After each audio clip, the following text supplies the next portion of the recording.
You feel it before you understand it. A deep, grinding pressure that starts low and radiates everywhere. Your body is doing something enormous, something it has been building toward for months. And there is no hospital, no epidural, no heart rate monitor, no doctor in scrubs waiting at the end of a fluorescent-lit hallway.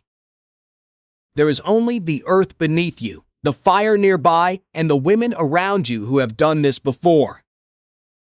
For roughly 300,000 years, this was the only way a human being entered the world. Childbirth is the most universal experience in human history. Every single person alive today is here because at least one woman survived it. And yet for almost all of that history, the process looked nothing like what happens in a modern delivery room. What it actually looked like is stranger, more communal, more dangerous, and in some ways more honest than anything we practice today. So what was childbirth really like for ancient humans? Start with the body itself. Your pelvis tells an interesting story. Humans have one of the most difficult births of any mammal on Earth. Anthropologists call this the obstetric dilemma. The human brain is enormous relative to body size, and the birth canal is narrow because upright walking reshaped the pelvis over millions of years. The result is a birth process that is genuinely dangerous and that required very early in our evolution, something most other animals do not need help. Chimpanzees typically give birth alone at night, quietly. Human births almost never happen that way. Karen Rosenberg, a biological anthropologist at the University of Delaware, and Wenda Trevathan, a researcher at New Mexico State University, proposed in a landmark 1995 paper that the need for assisted birth was so strong, so early, that it actually drove the evolution of human social behavior. In other words, we became social creatures in part because giving birth alone was too dangerous. The village did not come after the baby. The village made the baby possible. Think about what that means. The need for a helper at birth is not a modern invention. It is not a cultural preference. It is written into your skeleton. So who was in the room? In most ancestral and traditional societies studied by anthropologists, birth was almost exclusively attended by women, senior women, experienced mothers, women who had already done this, who knew the signs, who knew when to push and when to wait and when something was wrong. These were not random bystanders. They were specialists, even if no one called them that yet. Wenda Trevathan's research across dozens of traditional cultures found a consistent pattern. A woman giving birth for the first time almost always had at least one experienced female helper present. This figure, the person who catches the baby, assists with positioning, and monitors the mother, is what we now call a midwife. The word is Old English meaning with woman, but the role is far older. Evidence suggests attended births were the norm in Homo sapiens from the very beginning, and possibly earlier. Your ancestors did not birth in silence. They labored in community. The location mattered too. Archaeological evidence and studies of contemporary hunter-gatherer societies suggest that birth did not usually happen inside a shared sleeping space. It happened in a designated spot, often slightly apart from the main camp, but not isolated. Close enough for help, far enough for focus. Among the Kungsan of the Kalahari, studied extensively by anthropologist Marjorie Shostak, and recorded in her 1981 book Nisa, women sometimes moved away from camp to give birth, accompanied by other women, and returned once the birth was complete. The space itself was intentional. Now imagine the physical reality of it. You have been in labor for hours. Your body is working harder than it has ever worked. You are probably squatting, not lying on your back. The supine position, flat on your back with your legs in the air, is actually one of the least effective positions for human birth. It is common in modern hospitals largely because it is convenient for the person doing the delivering. But for most of human history, gravity was a tool. Squatting, kneeling, hanging from a branch or a rope tied to a tree, supported from behind by another woman. These were the actual positions of ancestral birth, and they are still the preferred positions in many traditional cultures today. Your feet are on solid ground. Someone is behind you, supporting your weight. Someone in front is watching, waiting, ready to receive the baby and guide the head through the final turn. Because here is something most people do not know. The human baby rotates during birth. As it moves through the birth canal, it turns to align itself, and it emerges facing away from the mother. This is unique among primates. Most primate babies emerge facing their mothers, who can reach down and assist. Human babies face backward, which is one of the main reasons. Human birth requires another person to guide the newborn's head and prevent injury. The helper is not optional. The helper is part of the biology. Pain management existed even then.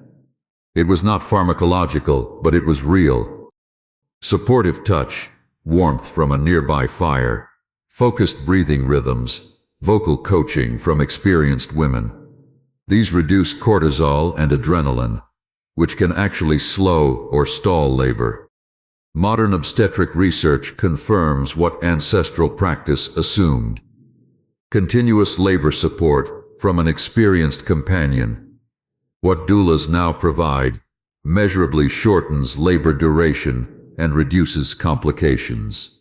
A 2017 Cochrane review of 26 studies found that women with continuous support during labor were less likely to have a cesarean birth, less likely to use pain medication, and more likely to report a positive experience. The ancient model worked because the ancient model was built on what the human body actually needs, and yet it was still dangerous, profoundly dangerous. Paleoanthropologists examining skeletal remains from ancient populations find evidence of pelvic stress fractures, of difficult deliveries, of maternal deaths. The infant mortality rate in ancestral populations was devastating by modern standards. Studies of surviving hunter-gatherer and forager populations and of historical records from before modern obstetric care suggest that somewhere between 1 in 5 and 1 in 3 children did not survive their first year of life. Maternal death in childbirth, while not the norm, was a consistent presence in every community. Your great-great-grandmother, hundreds of generations back, knew this. She had probably watched someone die in childbirth. She had probably held a baby that did not survive, and she still did it because the alternative was the end of everything. The moments immediately after birth mattered enormously. The newborn needed warmth right away. Your ancestors almost certainly practiced immediate skin-to-skin contact, not because they read a parenting book, but because the baby would cry from cold if separated, and because the instinct to hold a wet, screaming newborn against your chest is older than language.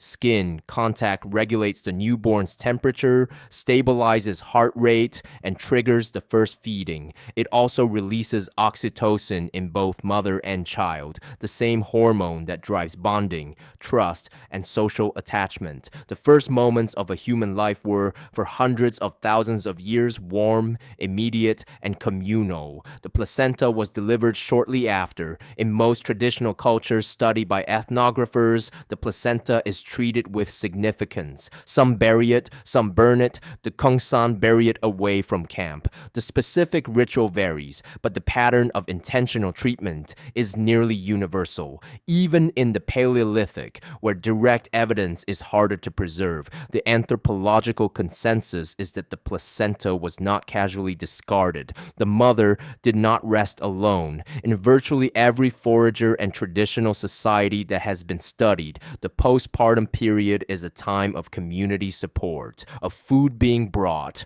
of older women taking shifts holding the baby, of the new mother being protected from heavy labor while her body healed. James Sussman, the anthropologist who spent years living with the Jew/Huanzi of the Kalahari and wrote about them in his 2017 book Affluence Without Abundance, describes a community where the needs of new mothers and infants are held collectively, not privately. The baby belonged in a real sense to everyone, and breastfeeding was not a choice or a lifestyle preference, it was survival. There was no formula, there was no bottle. The breast was the only option, and most hunter-gatherer mothers nursed their children for 3 to 4 years, sometimes longer. This has a biological consequence that goes mostly unspoken in modern life. Extended nursing suppresses ovulation. A woman breastfeeding intensively is far less likely to become pregnant again. This created natural birth spacing of roughly 3 to 4 years between children in most ancestral populations, which was probably just enough time for the older child to become mobile and semi-independent before the next infant arrived. Your body, right now, still carries the blueprint for all of this. The rotation your baby makes in the birth canal, the oxytocin surge when you hold another person close, the pull toward community in times of vulnerability. None of it was designed for a hospital room. It was designed for firelight and company and the low sound of women who knew what they were doing. Modern birth has saved an enormous number of lives. Maternal mortality is a fraction of what it was a century ago. Emergency cesarean sections exist because the pelvis that evolution gave us sometimes needs help that evolution did not provide. None of that is in question, but something was also lost when we moved birth behind closed doors, when we made it a medical event rather than a social one, when we isolated the laboring woman from everyone except a stranger in scrubs. The research keeps pointing back toward what your ancestors already knew. You were not meant to do this alone. You feel it before you understand it. That pressure, that enormous grinding body-wide pressure, and somewhere in the back of a very old part of your brain, something knows exactly what to do. It has been doing it for 300,000 years.